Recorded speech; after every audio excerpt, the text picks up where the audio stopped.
香港資本市場於2025年表現強勢，恒生指數全年累計上升28%，平均每日成交額接近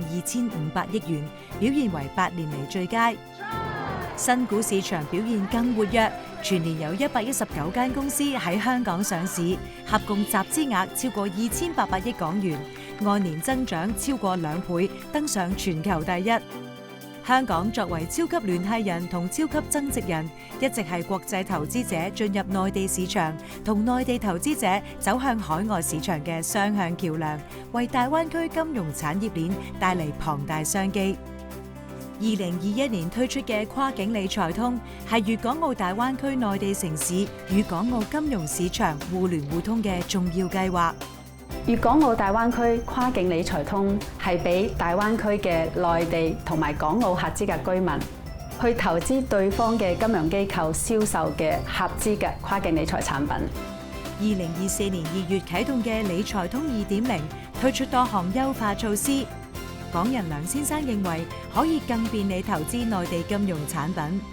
明顯就個人投資額度大咗，唔使擔心額度限制，買唔到我心水嘅理財產品。除咗傳統嘅基金理財產品，仲有更多元化嘅選擇。咁我嘅投資配置就可以更加靈活。截至2025年12月底，粵港澳大灣區參與跨境理財通嘅個人投資者超過17萬人，涉及相關資金跨境匯劃超過1300億人民幣。